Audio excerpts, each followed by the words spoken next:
Assalamualaikum warahmatullahi wabarakatuh. Innal hamdalillah nahmaduhu wa nasta'inuhu wa nastaghfiruh wa na'udzu billahi min shururi anfusina wa sayyiati a'malina. May yahdihillahu fahuwal muhtadi wa may yudlil falan tajida lahu waliyyan mursyida. Asyhadu an la ilaha illallah wahdahu la syarika lah wa asyhadu anna Muhammadan 'abduhu wa rasuluhu alladzi la nabiyya ba'dah.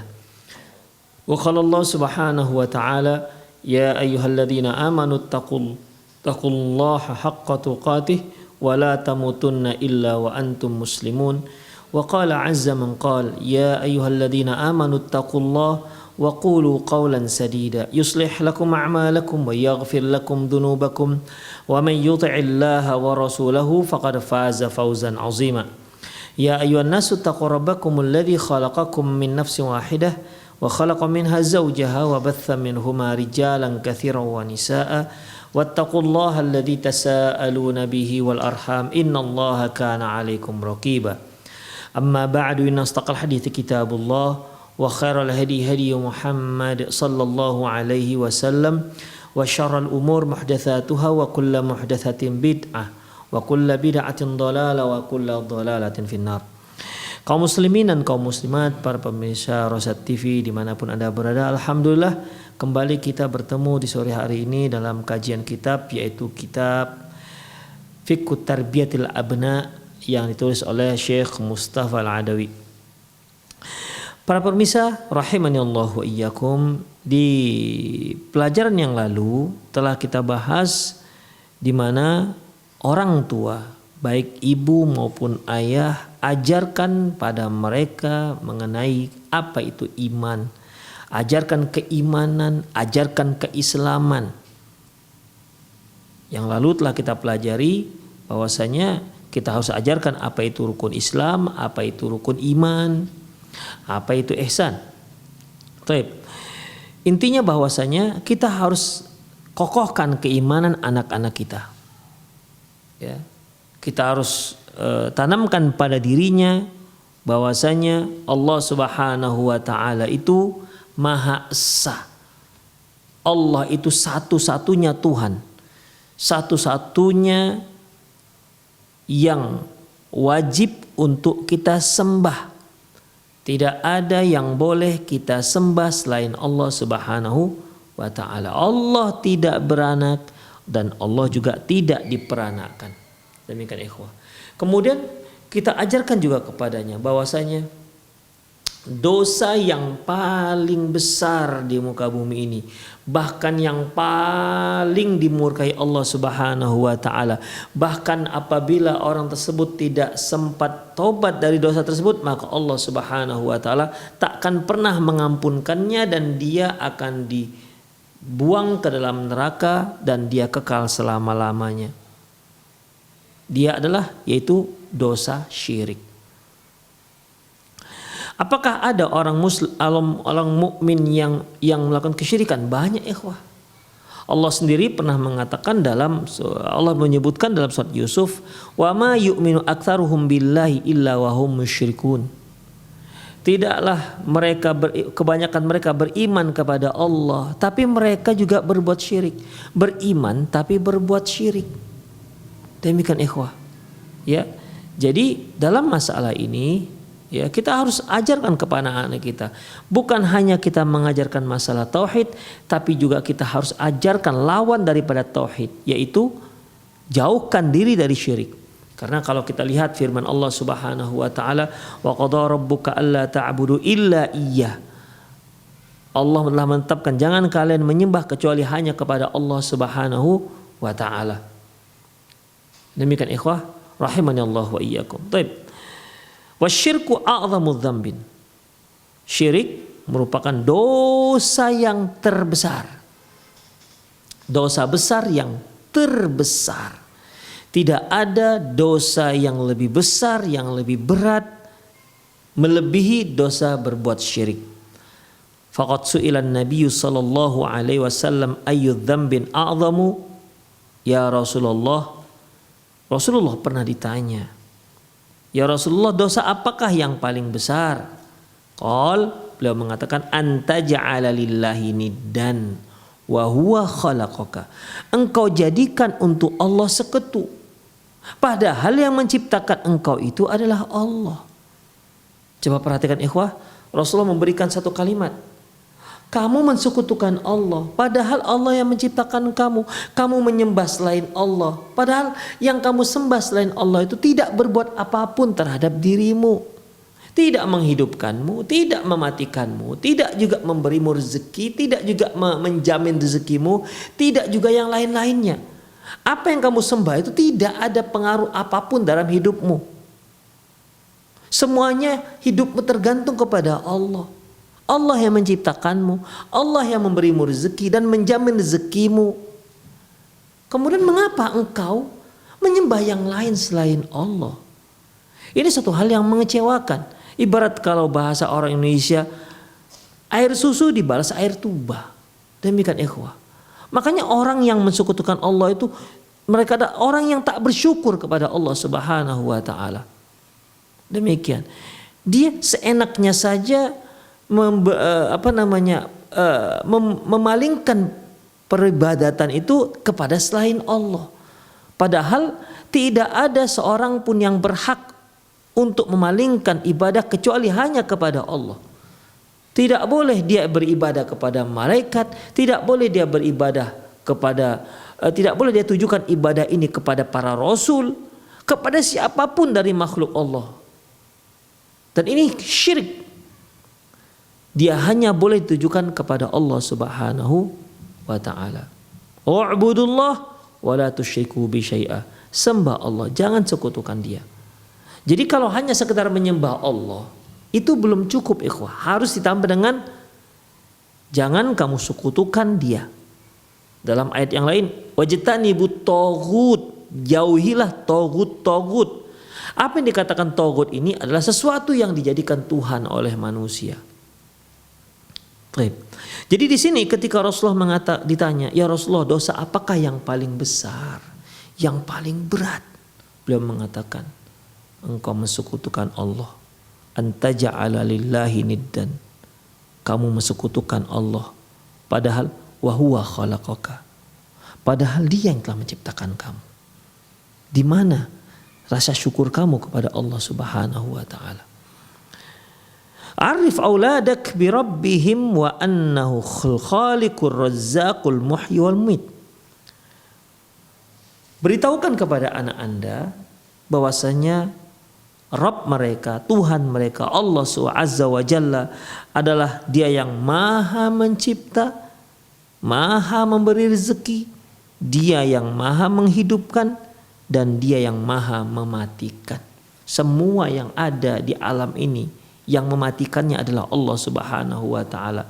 Demikian juga Dia juga yang menghidupkannya. Kemudian wa yu'izzu yudhil, Allah juga yang mengangkat derajat seseorang dan juga menghinakan seseorang. Wa yaqbidu wa yabsut, Allah juga yang mengambil dan Allah yang membentangkan. Wa yarfa'u wa yukhfid, Allah juga yang mengangkat dan yang merendahkan. Demikian ikhwah, itu semua adalah hak Allah Subhanahu wa taala. Itu semua merupakan berada di kuasa Allah Subhanahu wa taala. Tidak ada seorang pun yang bisa melakukan sesuatu tanpa izin Allah Subhanahu wa taala. Makanya ikhwah, ketika kita ingin melakukan sesuatu atau ketika kita berjanji dengan seseorang untuk melakukan sesuatu, maka tentunya kita secara manusiawi, adab kita kepada dia, kepada teman kita tersebut yang telah kita memberikan janji, kita wajib untuk mentaati, wajib untuk berupaya menepati janji. Tapi ada satu adab yang harus kita ucapkan, dia adalah Allah Subhanahu wa taala. Kita harus tetap katakan, insya Allah. Walaupun kita yakin besok kita akan mampu melakukannya, tapi harus kita ucapkan insya Allah, karena seyakin-yakinnya kita besok akan melakukan suatu pekerjaan, tetap saja tidak akan terjadi tanpa ada izin dari Allah Subhanahu wa taala. Wa ma tasyauna illa ayyasha Allah. Kamu tidak berkehendak, yang terjadi adalah hanya kehendak Allah Subhanahu wa taala.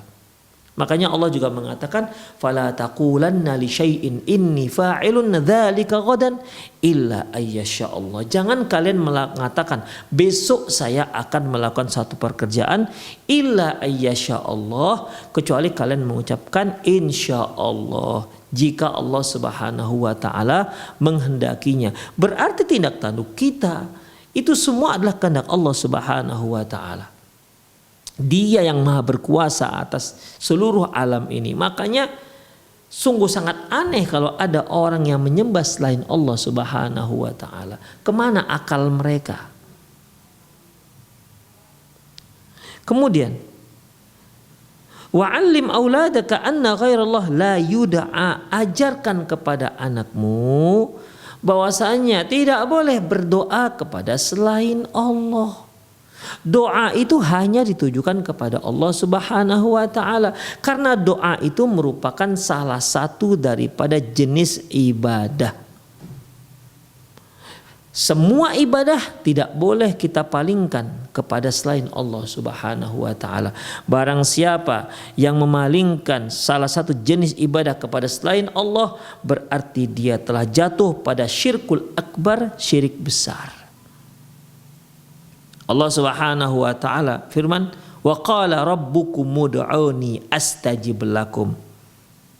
Allah berfirman, mintalah, berdoalah kalian kepadaku, astajib lakum, aku akan penuhi permintaan kalian, aku akan kabulkan doa kalian.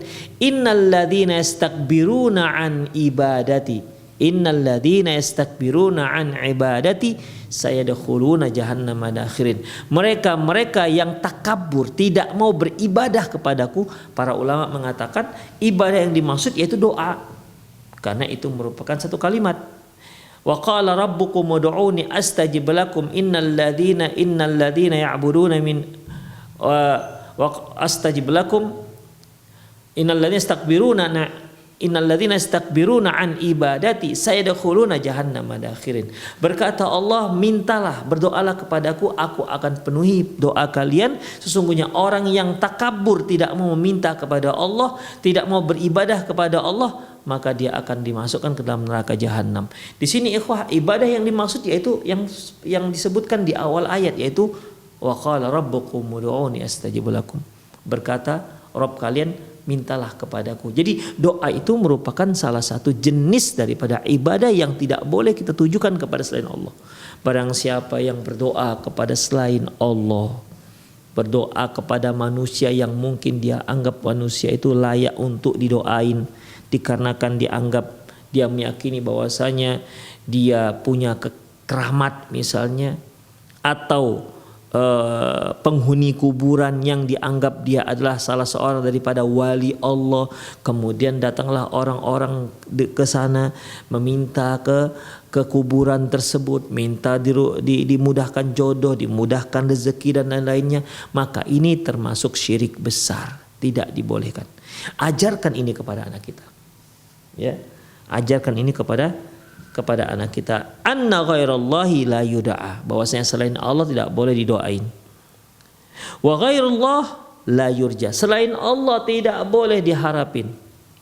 Wa ghairullah la yu'bad, selain Allah tidak boleh disembah. Wa du'a ghairullahi syirkun, berdoa kepada selain Allah itu syirik. Wa dzabahu li ghairillahi syirkun, menyembelih untuk selain Allah itu juga kesyirikan. Karena Allah Subhanahu wa taala berfirman, innas salati wa nusuki, sesungguhnya salatku, wa nusuki, dan kurbanku dan sembelihanku, wa mahyaya wa mamati, kehidupanku dan kematianku, lillahi rabbil alamin, hanya untuk Allah Subhanahu wa taala. Rabbul alamin, Rabb semesta alam. Demikian ikhwah, nggak boleh yang namanya penyembelihan itu ditujukan kepada selain Allah. Misalnya dia menyembelih dengan niat ditujukan untuk jin pantai selatan misalnya, atau dia menyembelih untuk jin penunggu sebuah hutan atau sebuah tempat, atau dia menyembelih untuk sebatang pohon yang sangat besar dan rindang karena sepertinya pohon ini kok angker dan seterusnya. Ikhwah, ini jatuhnya kepada kesyirikan, tak dibolehkan. Ya, tak dibolehkan. Menyembelih hanya untuk Allah Subhanahu wa taala. Makanya kalau ada orang-orang yang misalnya dia buka perumahan, kemudian dia sembelih seekor sapi dan dia tanam di sana kepalanya ya untuk para penunggu-penunggu daerah areal tersebut. Ini jatuh kesyirikan, ikhwah. Ya. Karena sembelihan tidak boleh ditujukan kecuali hanya untuk Allah Subhanahu wa taala. Dia bangun jembatan, kemudian di pondasinya ditanam kepala kambing misalnya. Demikian, ini merupakan kesyirikan, ikhwah. Ya, ini merupakan kesyirikan. Wal halafu bi ghairillahi syirkun. Jadi doa kepada selain Allah itu syirik. Menyembelih kepada selain Allah itu syirik. Bersumpah kepada selain Allah itu juga syirik. Ya. Man halafa bi ghairillah faqad asyrak, kata Rasulullah. Barang siapa yang bersumpah kepada selain Allah berarti dia telah berbuat syirik. Tak boleh. Ya. Demi ayah bundaku misalnya begitu kan, demi apa lagi, ikhwah, dan dia bersumpah tidak dengan nama Allah. Seharusnya kan kita bersumpah dengan Allah, ya, wallahi, tallahi, billahi. Jadi ikhwah rahimani Allah wa iyyakum, kata-kata sumpah ini harus hanya ditujukan kepada Allah Subhanahu wa taala. Tidak boleh kita sumpah dengan selain Allah Subhanahu wa taala. Man halafa bi ghairillah faqad asyraka, barang siapa yang bersumpah dengan selain Allah berarti dia telah berbuat syirik. Beda halnya Allah yang bersumpah dengan makhluk. Allah ya dia sekehendak dia mau bersumpah dengan makhluk mana saja. Kita yang sebagai makhluk gak boleh bersumpah dengan selain Allah, tapi Allah dia bersumpah dengan siapa saja yang dia kehendaki. Kalau kita lihat dalam Al-Quran banyak, ikhwah. Seperti ketika Allah Subhanahu wa taala mengatakan wal asri, demi masa. Demi masa. Masa itu kan waktu, itu kan merupakan makhluk Allah Subhanahu wa taala. Tapi Allah menyebutkan dengan kalimat demi masa, demi waktu. Demikian, ikhwah. Ya. Mengapa Allah bersumpah dengan beberapa makhluknya? Itu menunjukkan nih makhluk yang sangat penting untuk diperhatikan setiap manusia. Makanya ikhwah rahimani Allah wa iyyakum, ketika Allah Subhanahu wa taala mengatakan wal asri innal insan lafi khusr, demi masa sesungguhnya manusia itu berada dalam kerugian, karena masa dan waktu yang Allah Subhanahu wa taala berikan kepada manusia itu selalu disia-siakan. Ya, selalu disia-siakan oleh manusia. Waktu lapang dia sia-siakan. Tidak dia gunakan untuk hal-hal yang bermanfaat untuk dirinya, dunianya dan akhiratnya. Makanya Allah bersumpah wal asri innal insan lafi khusr, sungguhnya manusia pasti berada di atas kerugian. Kemudian illal ladzina amanu, kecuali orang beriman, wa amil salihat, dan beramal saleh, wa tawassaw bil haq wa tawassaw bis sabr, saling nasihati dalam kebenaran dan saling nasihati dalam kesabaran. Artinya waktunya itu dia isi dengan ini semua, ikhwah. Ya. Dia tidak isi dengan hal-hal yang lain. Demikian. Kaum muslimin dan kaum muslimat rahimani Allah wa iyyakum. Kalau kita lihat Allah Subhanahu wa taala bersumpah dengan bahagian daripada waktu, seperti wadduha, demi waktu duha, wal laili idza saja, dan demi malam ketika sudah menjelang. Kemudian Allah juga menyebutkan seperti wan nahar, ya, demi siang hari dan lain-lainnya. Demikian ikhwah rahimani Allah wa iyyakum. Jadi kalau Allah Subhanahu wa taala bersumpah dengan makhluknya, ya, itu merupakan satu hal yang penting. Banyak makhluk yang Allah jadikan sebagai sumpah, seperti watini wazaitun, demi buah tin dan demi buah zaitun. Kemudian apalagi wasyamsi wadduhaha, demi matahari dan waktu duha.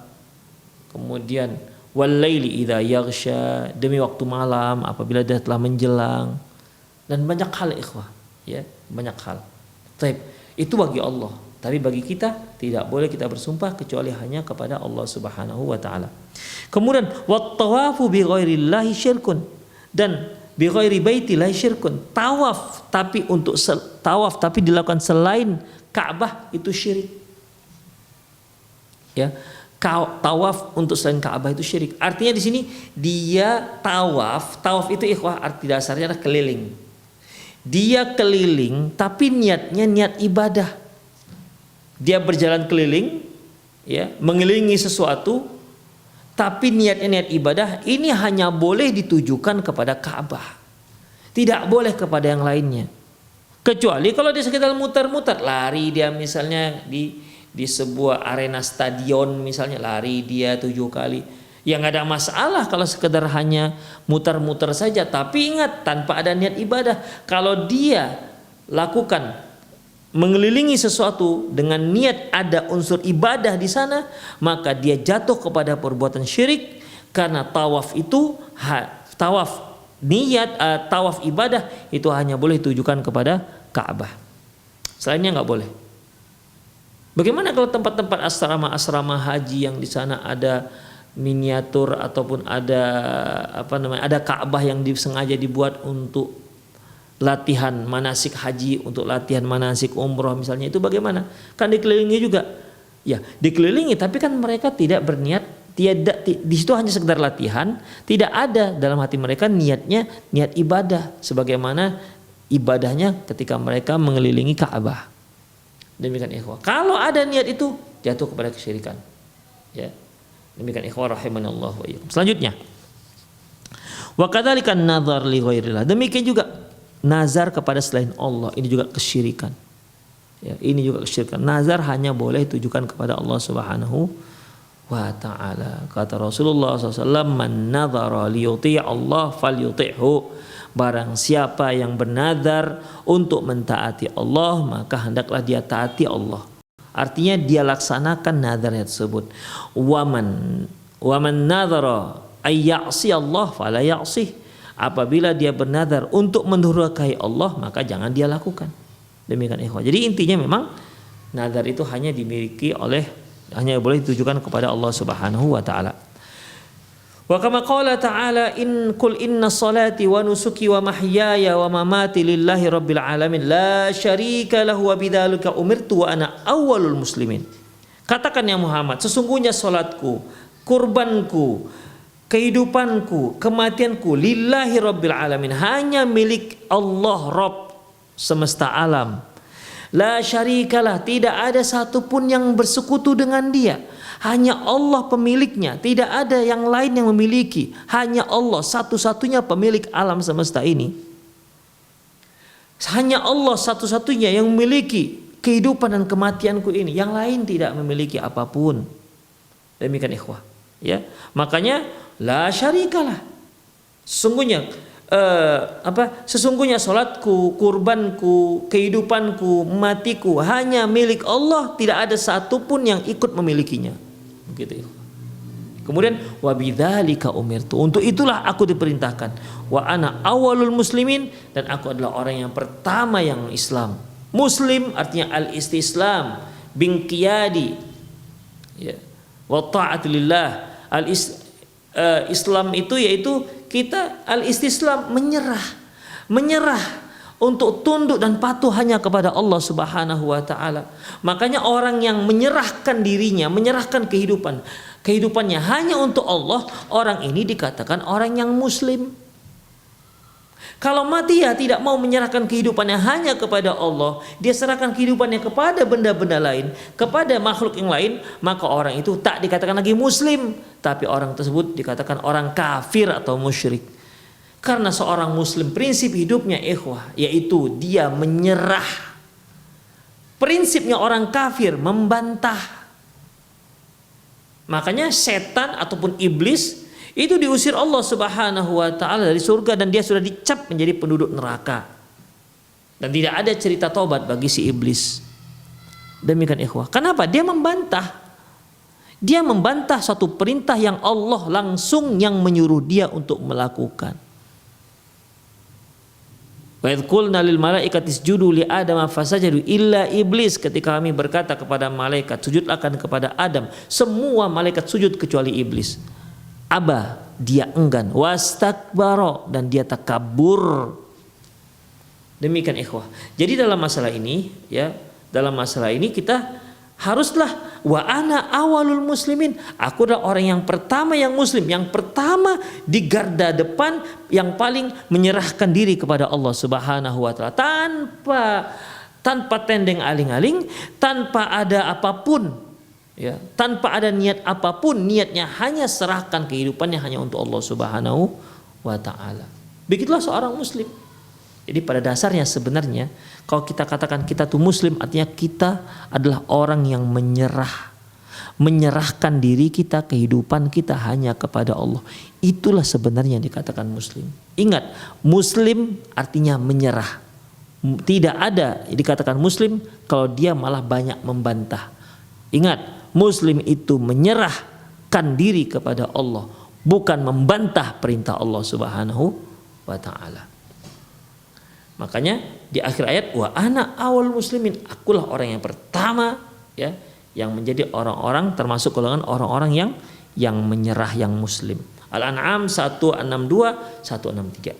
Baik, wa kadzalika 'allim auladaka asma Allahil husna wa akhbirhum an sifatihi al-ula. Demikian juga kamu ajarkan kepada anak-anakmu nama-nama Allah yang baik dan sifat-sifat Allah yang maha tinggi. Ajarkan Ar-Rahman, apa itu Ar-Rahman.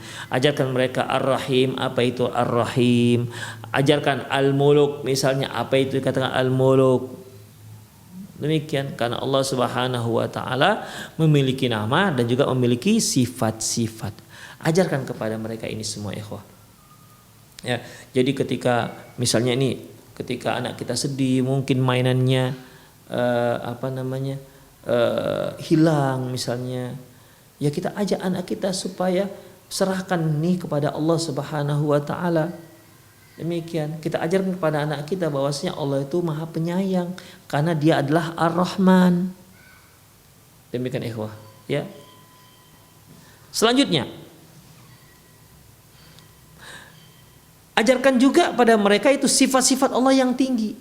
Jadi Allah tuh punya sifat, Allah punya sifat, tapi sifatnya itu maha. Makanya As-Sami', Allah itu punya nama As-Sami'.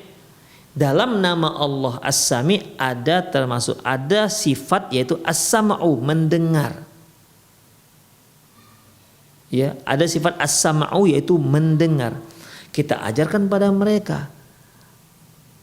Allah Subhanahu wa taala punya sifat mendengar, tapi kita harus ajarkan bahwasanya mendengarnya Allah tak sama dengan mendengarnya makhluk. Demikian. Walam yakul lahu kufuwan ahad, tidak ada satupun yang sama dengan yang sebanding dengan Allah Subhanahu wa taala. Apa saja yang Allah beritahukan tentang dirinya dan apa saja yang Rasulullah beritahukan tentang Allah Subhanahu wa taala, maka semuanya itu tidak ada satupun yang sama dengan makhluknya. Laisa kamitsli syai' wa huwas samiul basir. Tidak ada satupun yang sama dengan Allah dan Dia Maha mendengar lagi Maha melihat. Demikian ikhwah, ajarkan kepada anak kita. Ya. Di sini mungkin dalam Al-Qur'an dibaca anak kita bahwasanya Allah itu punya sifat melihat. Ajarkan kepada anak kita, Allah punya sifat melihat, tapi nggak seperti melihat kita. Melihat kita terbatas dengan tembok.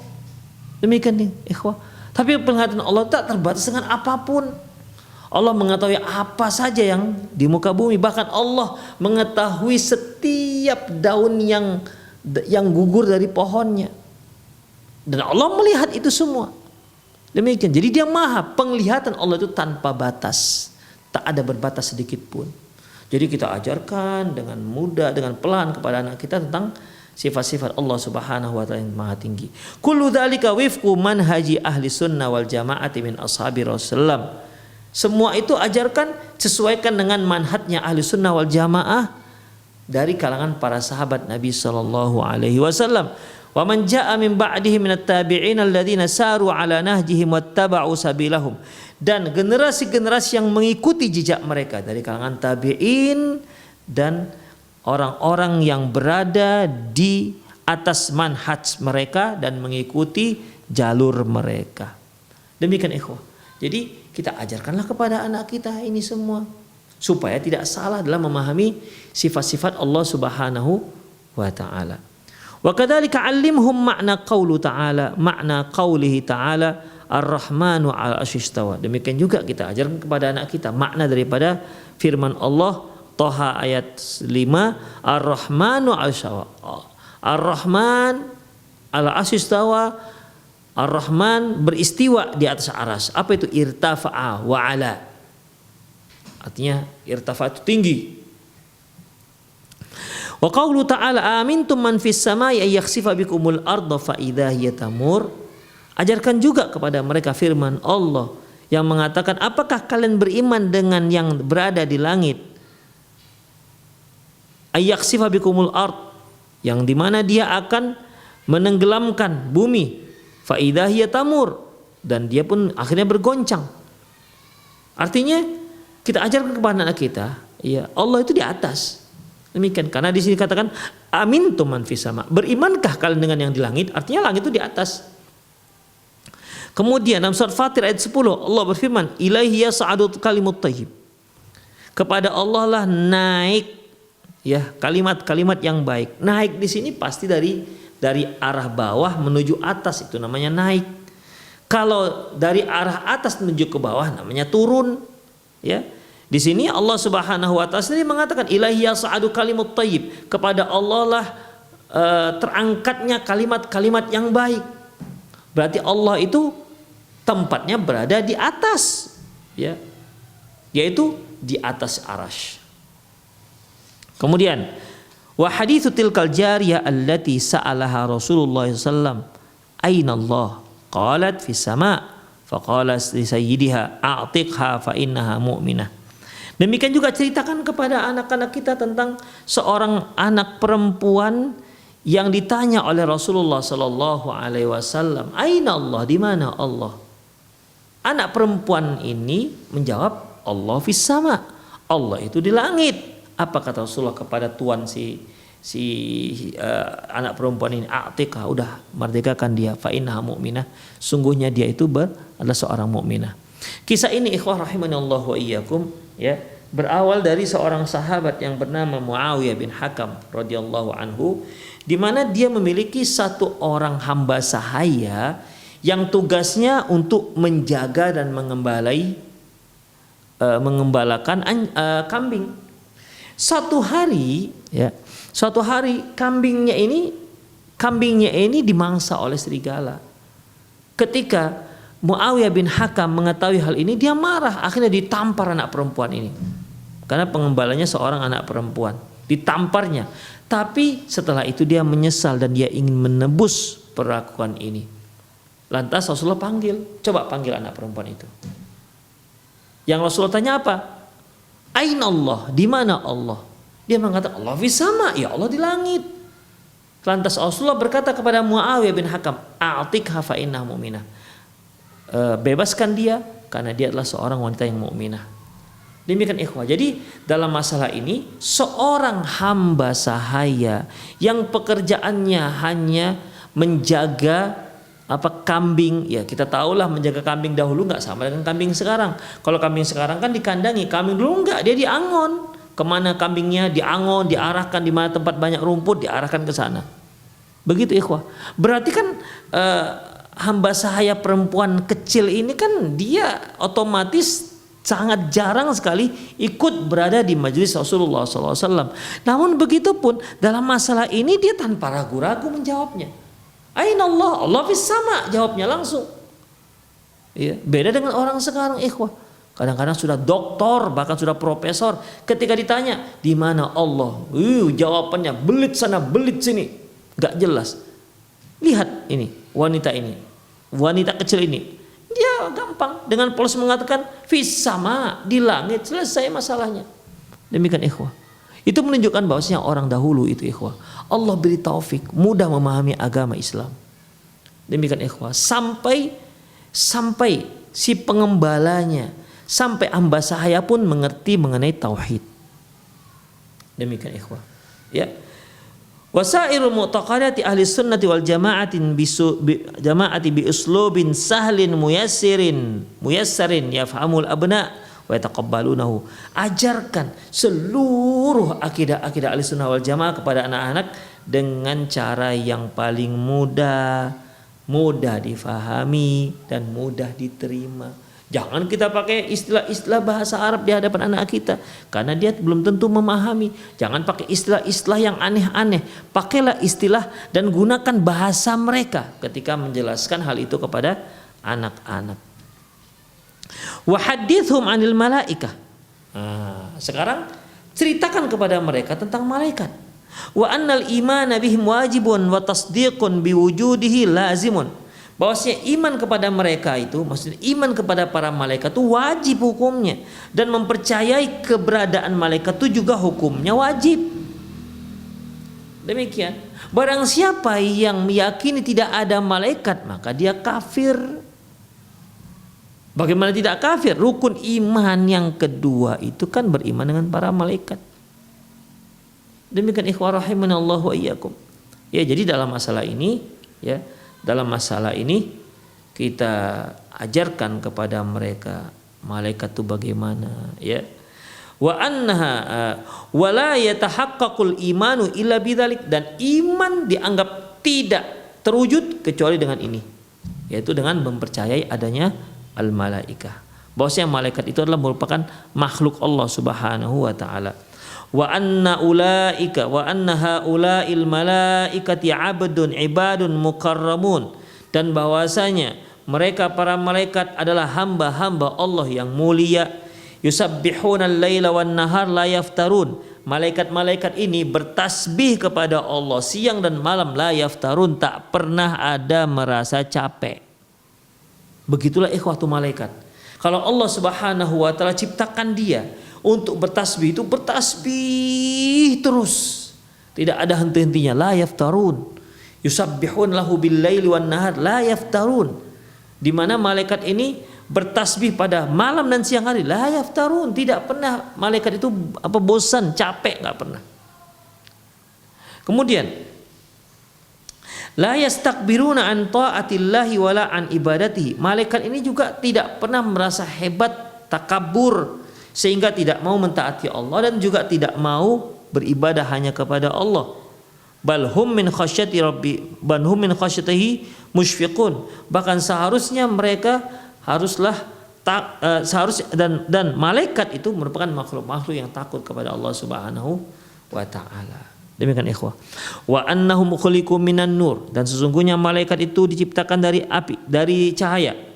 Wa anna lahum a'malan yaqumuna biha khairu khiyamin wa yu'addunaha khairu adain.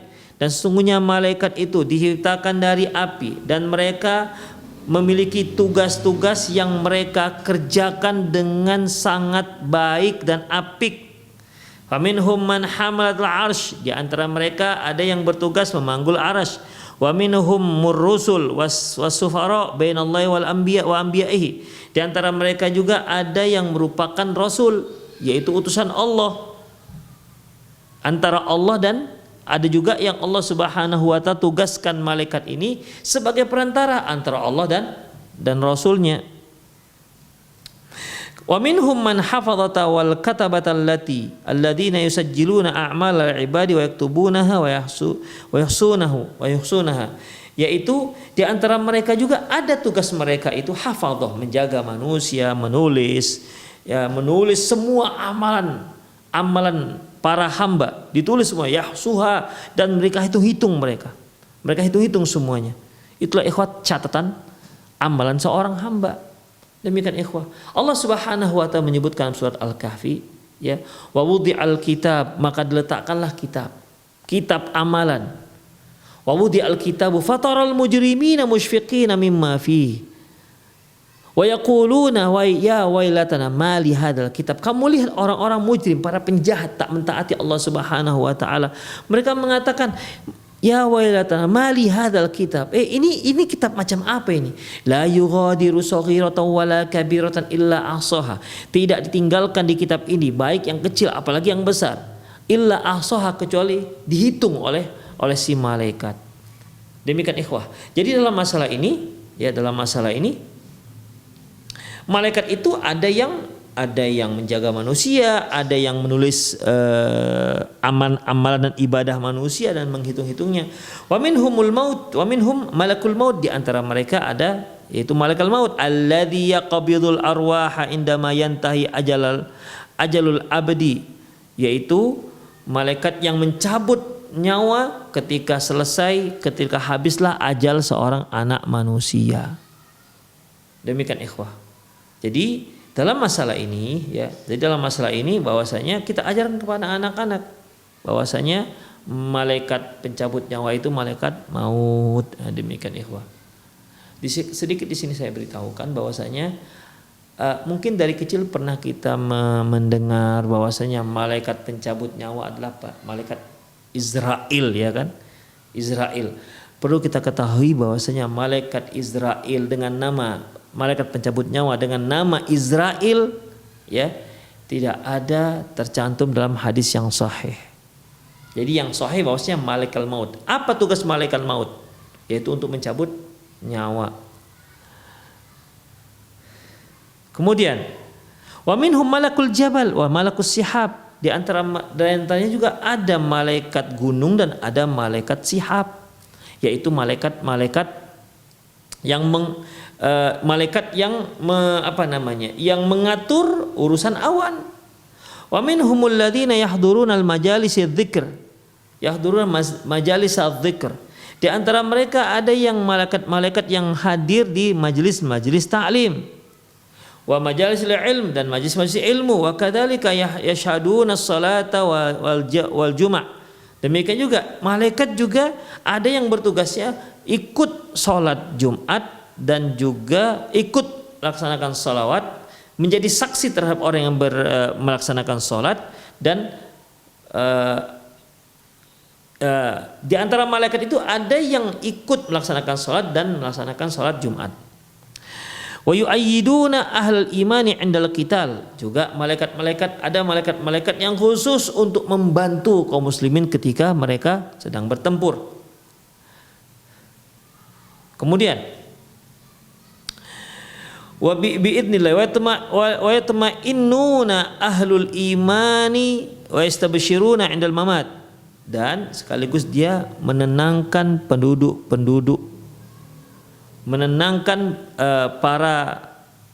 menenangkan hati orang-orang yang beriman dan memberikan kabar gembira terhadap mereka apabila dia meninggal dunia. Demikian ikhwah rahimani Allah wa iyyakum. Ya. Itu adalah kerjaan malaikat semuanya. Wa yu'adzibuna ahlal kufri 'indal khuruji arwahi wa yas'aduna bil arwahi ila samai. Demikian juga malaikat ini ada yang bertugas mengadab orang-orang kafir ketika rohnya keluar dari badan. Dan mereka ada juga yang mengangkat roh orang-orang ke langit.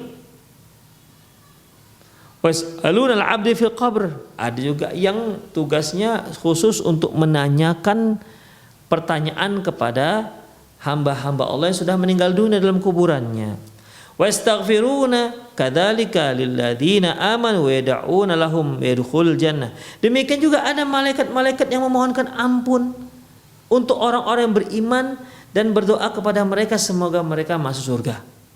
Demikian ikhwah. Jadi sampai malaikat pun mendoakan manusia. Ada jenis-jenis malaikat itu yang mendoakan manusia agar mereka manusia-manusia tersebut manusia-manusia yang memang Allah yang manusia-manusia yang memang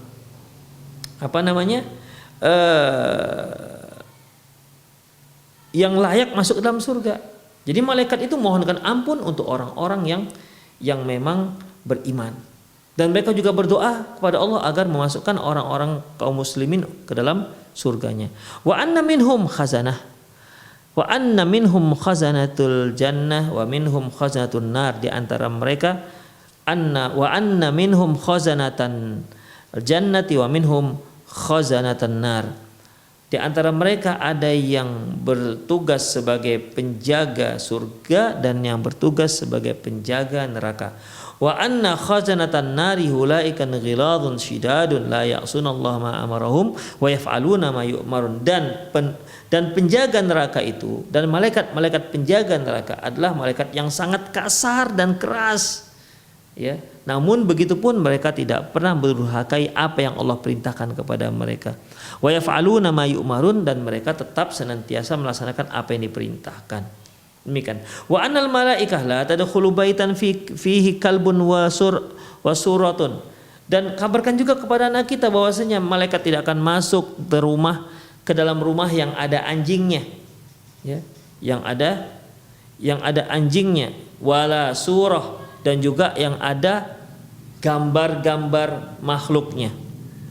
Wa annal malaikata tastami'u li tilawatil Qur'an ila ghairi dzalika min a'malihim allati wukilu biha. Demikianlah malaikat juga yang sebagai pendengar. Malaikat juga suka mendengar bacaan Quran, ya, dari selain malaikat. Dan min a'malihim allati wukilu, dan amalan yang memang diwakilkan kepada mereka. Kemudian wa anna haula'il malaikata yashhaduna Allah bil wahdaniyati wa li rusulihi wa bi risalati wa yatawallawna awliya Allah bin nasri wa ta'yidi bi idznillah. Dan mereka para malaikat, mereka menyaksikan Allah, bersaksi bahwasanya Allah itu esa, wahdaniyah, wali rusulihi birisalah, dan malaikat juga bersaksi akan kenabian para rasul. Wa tawallawna auliya Allah bin nasr, dan dia juga memberikan pertolongan, ya, kepada wali-wali Allah, wa ta'yidi bi idnih, dan dimenangkan, ya, dan memberinya pertolongan dengan izin Allah Subhanahu wa taala. Wa anna haula'il malaikah laisu bi inasin kama yaz'amu ahlul kufri wa iftira. Demikian juga ini malaikat bukanlah dari jenis perempuan sebagaimana dikatakan oleh orang-orang kafir dan para pelaku dusta. Wa anna haula'il malaikah yashfa'un li ahli iman wa tauhid yaumil qiyamah. Dan malaikat juga, ya, diberi wewenang untuk memberikan syafaat kepada orang-orang yang beriman, ya, di hari kiamat kelak. Walakinnahum la yashfa'una illa liman adzina lahu bihi minasyafa'ah. Tetapi mereka tidak bisa memberikan syafaat kecuali setelah mendapat izin dari Allah Subhanahu wa taala untuk memberikan syafaat. Jadi bukan begitu saja Rasulullah memberikan syafaat. Ketika Rasulullah memberikan syafaat itu dipantau oleh Allah Subhanahu wa taala, apakah dia ini orang ini layak dapat syafaat apa tidak. Jadi ketika Rasulullah SAW akan memberikan syafaatnya, itu yang diberi izin oleh Allah, dialah yang mendapatkan syafaat dari Rasulullah sallallahu alaihi wasallam. Taib. Qala ta'ala wa kam min malakin fis samawati la tughni syafa'atum syai'an illa min ba'di ay ya'dzanallahu liman yasha wa yarda. Berapa banyak malaikat-malaikat di langit. La tughni syafa'atum syai'an. Tidak ada manfaat sedikit pun syafaat-syafaat mereka. Illa min ba'di ay ya'dzanallahu, kecuali setelah mendapat izin dari Allah, min ba'di ay ya'dzanallahu liman yasha wa yarda, bagi siapa saja yang Allah kehendaki, bagi siapa saja yang Allah ridhoi. Demikian ikhwah. Jadi baik Rasul, baik malaikat maupun orang-orang mukmin, ya, mereka akan diberi wewenang untuk syafaat, tetapi setelah mendapatkan izin dari Allah Subhanahu wa taala. Waqad qaddamna falyu'allim abna'a anna haulal malaikah yuraqibunana wa yusajjiluna alaina a'malana wa yaktubuna ma nalfadhu bihi min al-aqwal. Demikian juga sebagaimana kama qadimna, sebagaimana telah kita ketahui bahwasanya fal yu'allim abna, hendaklah ajarkan anak-anak, ya, bahwasanya malaikat itu akan senantiasa memperhatikan kita, menulis kitab yang wa yusajjiluna alaina a'malana, dia akan tulis amalan-amalan kita, ya, wa yaktubuna ma nalfidhu bihi min al-aqwal, dan mereka juga menulis semua yang kita ucapkan. Kama qala ta'ala ma yalfidhu min qaulin illa ladaihi raqibun atid. Tidaklah mereka itu mengucapkan satu ucapan kecuali di sisi mereka ada malaikat raqib dan atid. Yang terakhir, wa anna Allah yastafi min haulail malaikata rusulan ka Jibril. Dan sungguhnya Allah Subhanahu wa taala memilih di antara mereka para malaikat sebagai malaikat yang terdekat, yaitu Allah Subhanahu wa taala menurut wa anna Allah yastafi min haulal malaikah rusulan. Di antara malaikat-malaikat, ya malaikat-malaikat Allah tunjuk di antara mereka, yaitu malaikat yang bertindak sebagai perantara antara Allah dan Rasulnya, ka Jibril alaihissalam, sebagaimana halnya Jibril alaihissalam. Demikianlah para ikhwah rahimanallah wa iyyakum. Intinya bahwasanya ajarkan kepada mereka satu persatu tentang rukun iman. Jangan sampai anak kita sudah tamat SD nggak tahu apa itu malaikat.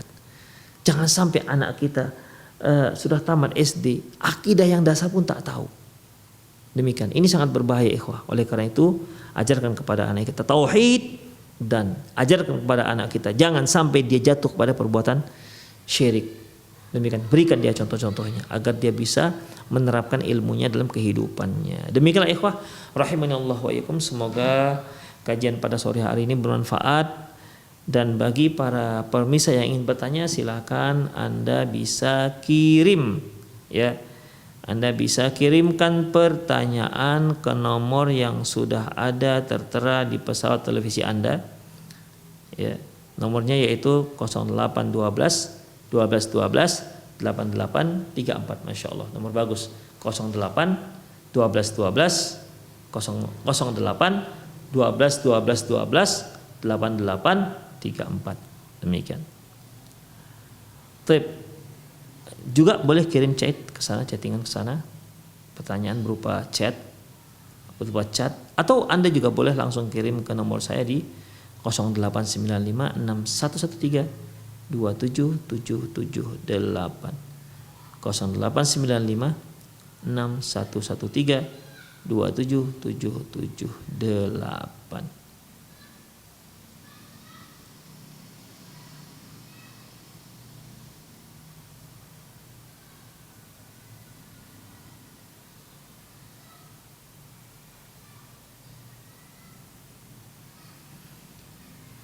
Silahkan para pemirsa yang ingin bertanya, kirimkan pertanyaan Anda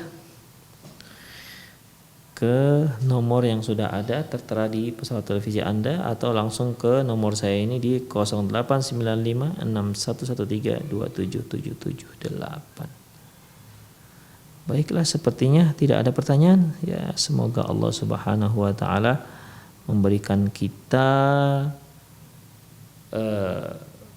kekuatan, memberikan kita inayahnya agar kita bisa sabar baik dalam mengilmui, baik dalam masalah mengilmui, ya, ilmu-ilmu untuk mendidik anak-anak kita, ya, untuk mendidik anak-anak kita. Baik, sepertinya ada telepon yang masuk.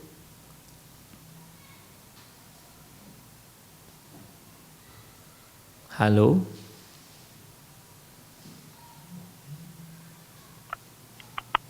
Halo.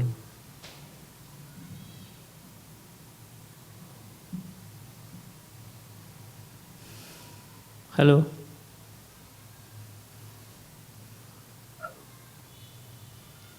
Tidak ada suara. Halo, assalamualaikum. Waalaikumsalam warahmatullahi wabarakatuh. Dengan ibu siapa, dari mana?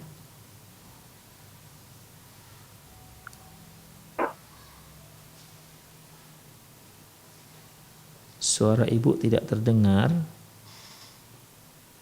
Halo.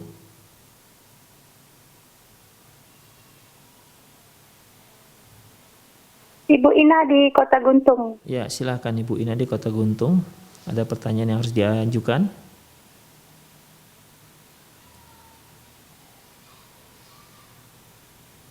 Halo. Halo, Pak. Iya, silakan Bu. Silakan Bu, apa pertanyaannya? Saya mau bertanya, Pak. Iya. Doa yang mustajab itu kapan waktunya, Pak? Oh, Masya Allah. Udah Ibu? Baik. Ikhwah rahimanallah wa iyyakum. Doa yang mustajab itu kapan saja waktunya. waktu-waktu yang mustajab ikhwah rahimani Allah wa iyyakum. Yang pertama yaitu antara adzan dan qomat. Itu yang pertama. Setelah orang adzan, kemudian sebelum dia qomat, kita banyak-banyak berdoa kepada Allah Subhanahu wa taala karena doanya makbul. Yang kedua, di saat turun hujan. Ya, kita berdoa kepada Allah Subhanahu wa taala apa saja yang kita minta, silahkan untuk kepentingan dunia kita dan jangan lupa untuk kepentingan akhirat, dan akhirat lebih baik. Ketika turun hujan. Yang ketiga, ketika bersafar. Ketika seorang sedang bersafar, maka di situ doanya akan makbul. Demikian juga ketika seorang akan berbuka puasa, ya. Inna lis-shaimi la da'watan lan la turad. Sesungguhnya bagi seorang yang sedang berpuasa itu ada doa yang tidak akan tertolak. Kemudian demikian juga yaitu ketika dia mau berbuka puasa. Demikian, ya. Kemudian apalagi doa yang makbul? Kita berdoa untuk teman kita, untuk siapa saja tanpa sepengetahuan dia. Rasulullah pernah mengatakan bahwa tidak seorang berdoa untuk temannya bidharil ghaib, yaitu tanpa sepengetahuan dia, illa qalal malaikah, kecuali malaikat akan mengatakan walaka kamislih, untukmu juga sama seperti itu. Jadi mustajab. Itulah beberapa doa, ya, beberapa waktu-waktu mustajabnya doa. Demikian juga salah satu sesaat di salat di hari Jumat. Para ulama yang paling kuat menyebutkan banyak pendapat kapan doa yang mustajab ini. Satu doa yang mustajab di hari Jumat, ya, para ulama banyak berpendapat yaitu waktu Jumat antara asar dan maghrib. Demikian. Nah, demikian juga di saat waktu Arafah, ya, di padang Arafah di tanggal bagi orang-orang yang sedang wukuf tanggal 9 Dzulhijjah. Itulah di antaranya. Allahu a'lam bishawab. Baik, halo. Halo. Kurang jelas Bapak suaranya.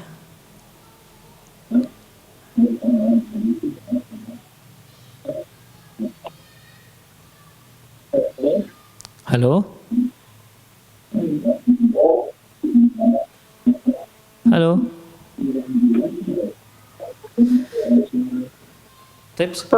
Halo, ya, silakan. Halo?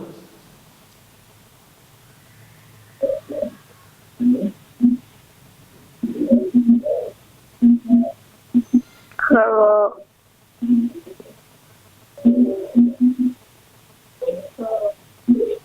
Halo? Tape sepertinya agak sulit masuknya. Tape kita bacakan pertanyaan yang masuk via WhatsApp. Assalamualaikum warahmatullahi wabarakatuh. Ana mau bertanya Ustadz, bagaimana bisa menyikapi terhadap keluarga yang masih percaya adanya sesembahan selain Allah seperti mana dia bergerak? Bagaimana bisa menyikapi terhadap keluarga yang masih mempercayai adanya sesembahan selain Allah supaya tidak marah, tersinggung, karena terkadang sesembahan itu bisa membuat sakit terhadap keluarga. Terkadang sesembahan itu bisa membuat sakit terhadap keluarga. Apa maksudnya ya? Bagaimana bisa mensikapi terhadap keluarga yang bisa mempercayai adanya sesembahan selain Allah supaya tidak marah, tersinggung, karena terkadang sesembahan itu tidak bisa membuat sakit terhadap keluarga. Wah, ketika dikatakan karena terkadang membuat sesembahan bisa membuat sakit, ini saja sebuah kesyirikan. Ya, ini saja sudah sebuah kesyirikan. Siapapun tidak akan bisa membuat sakit seseorang kecuali atas dasar izin Allah Subhanahu wa taala. Demikian ikhwah. Ya, jadi tidak benar kalau sesembahan itu bisa membuat sakit keluarga, tidak bisa ikhwah rahimani Allah wa iyyakum. Nah, demikian. Jadi untuk mensikapi keluarga jangan sampai percaya, ya Kalau kita bisa menjelaskan dengan baik, jelaskan. Kalau tidak bisa, beli saja buku. Beli buku ya tentang terkait dengan masalah tauhid, seperti kitab tauhid misalnya. Di situ sudah lengkap, insya Allah ada penjelasan-penjelasannya ya, kitab tauhid. Ada juga syarah kitab tauhid yang sudah diterjemah, masya Allah ya. Demikian juga ada syarah kitab tauhid yang ditulis oleh Dr. Firanda Andirja juga ada ya, beliau menulis syarah kitab tauhid 3 jilid. Demikian ikhwah, letakkan di sana, semoga bisa dibaca. Demikian. Kalau kita tidak bisa menjelaskan dengan cara yang baik, demikian.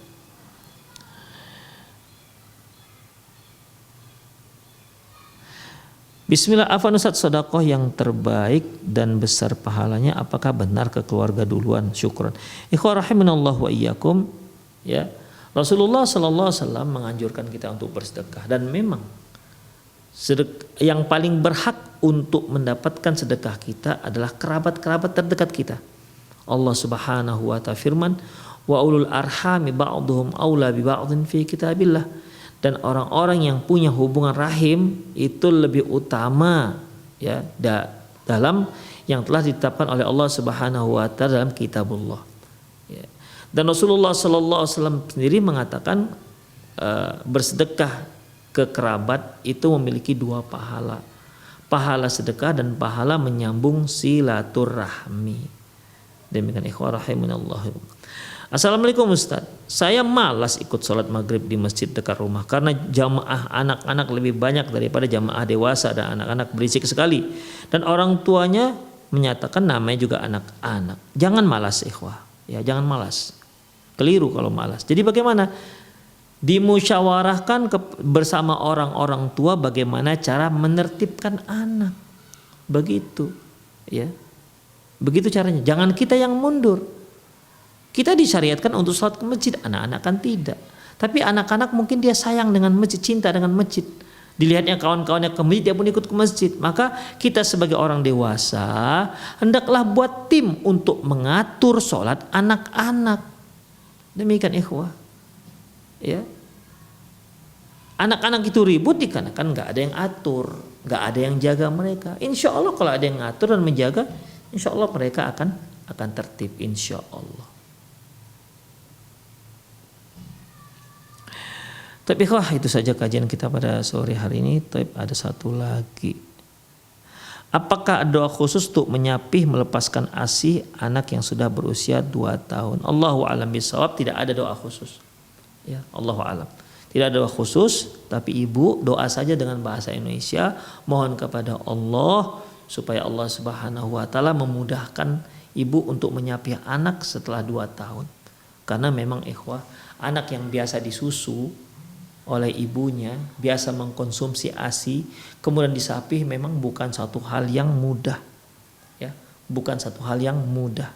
Anak bisa rewel luar biasa karena dia sudah terbiasa dengan minum ASI dari ibunya. Kemudian dilepas. Jadi bagaimana? Ya, doa kepada Allah Subhanahu wa taala, beri kemudahan. Demikian. Masalah rewel anaknya dihadapi pelan-pelan, insya Allah dia akan melupakan susu ibunya. Demikian. Tapi wahdar, hati-hati. Jangan lakukan cara-cara yang syirik. Sebagaimana sebagian orang ada yang kalau tempat saya menyebutnya dengan kata-kata disuwo. Jadi anak ini ketika mau disapih, dia kan akan rewel. Maka dibawakan ke orang yang pandai katanya, ya dukun lah kita katakan, sehingga anak ini disuwo. Disuwo itu disihir supaya dia lupa dengan ASI ibunya. Na'udzubillah min dzalik, jangan ikhwah. Ini syirik, tidak dibolehkan. Ya, tidak dibolehkan. Dia masih kecil, kenapa harus kita sihir? Demikian ikhwah, jangan. Udah, tidak apa-apa dia rewel, bersabarlah. Ya mungkin hati kita miris dan teriris-iris melihat rengekan anak kita, tangisan anak kita, kejangan anak kita karena dia minta susu ibunya. Tapi karena sudah 2 tahun harus kita sapih. Insya Allah doa kepada Allah, banyak berdoa kepada Allah dan pelan-pelan dan sabarlah, ya insya Allah dia akan lupa ya susu ibunya, insya Allah. Demikian ikhwah rahimani Allah wa iyyakum. Ingat, jangan disihir, ya jangan disihir, karena ini jelas akan merusak si anak. Demikian ikhwah rahiminallahu wa ikum, semoga apa yang kita bahas bermanfaat. Aqulu qauli hadza wa astaghfirullah li wa lakum wa lisal muslimin innahu wal ghafurur rahim. Subhanakallahumma bihamdik asyhadu an la ilaha illa anta astaghfiruka wa atubu ilaik. Wa sallallahu ala nabiyyina Muhammad wa ala alihi wa ashabi ajma'in. Wa akhir da'wana alhamdulillahirabbil alamin. Assalamualaikum warahmatullahi wabarakatuh.